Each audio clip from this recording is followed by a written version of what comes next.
The X-Files is back on our screens, and me, a massive fan, I'm going to take a little look at this week's episode and see what's going on. Please remember, everybody, that this is an in-depth look, so there are spoilers ahead. Welcome back, everybody. We are taking a look at the X-Files once again, and this week we looked into the world of suicide bombers. From the start, this felt like quite a serious episode, apart from that bit in the middle, and we see a pair of young Muslim men bomb an art studio. Mulder and Scully are introduced to two new agents, Miller and Einstein. She is only called Einstein purely so Mulder can give a nod back to the original pilot in the first season, where he first meets Scully. Einstein's twin paradox, a new interpretation. So a little nod there. In the first scene of this episode, Mulder tells the new agents that Scully wrote about Einstein. Her dissertation on Einstein's twin paradox.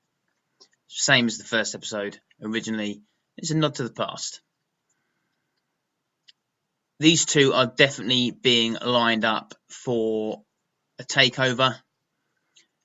He looks like a young Mulder, and she looks like a young Scully, even down to the way she dresses.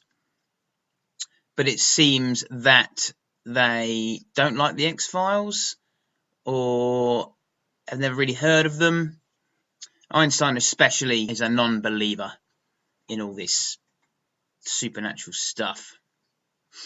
Scully gets to use the line that Mulder once used, "There's nobody down here but the FBI's most unwanted." Nobody but the FBI's most unwanted. Another nod to the past. Sorry, nobody down here but the FBI's most unwanted. And we see them swap partners. Mulder goes with Einstein and Scully hooks up with Miller. Mulder tries to convince Einstein about the paranormal.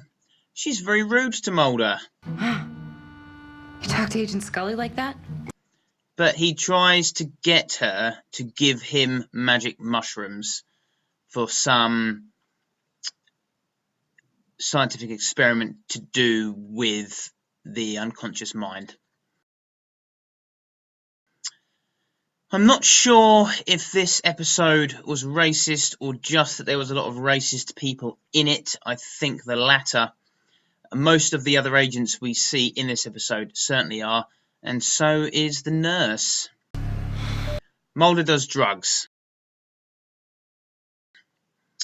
From this point onwards, it became another comic episode, with Mulder having a trip from these magic mushroom drugs. He goes into a weird, blurry montage scene where he does some line dancing and even a backflip.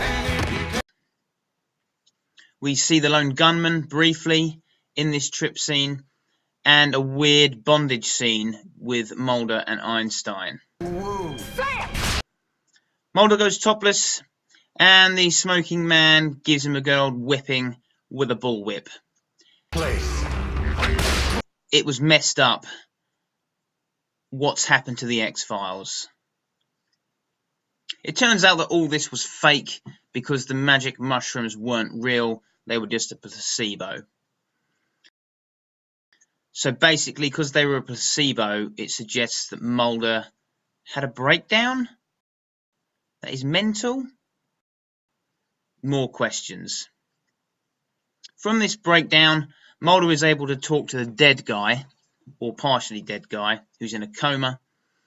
And this guy gives Mulder the location of the terror cell, and this cell is stopped and arrested. This episode ends once again with Mulder and Scully having a nice chat with each other, but the hallucinogenic trip that Mulder goes on is never really explained. This episode is a reminder, I feel, of the world as it stands today at this moment. Terror, terrorism, race and religion, and the potential war that's going on around those things. Quite serious. There isn't really an X-File here. None that's explained or explored really anyway. It was a good episode, apart from the drug high bit. Thanks for watching, everybody. It was a short review this week, but please do hit that like button. Please subscribe to this channel for more videos. You can find me on Twitter @StriderGames and on Facebook /StriderGames.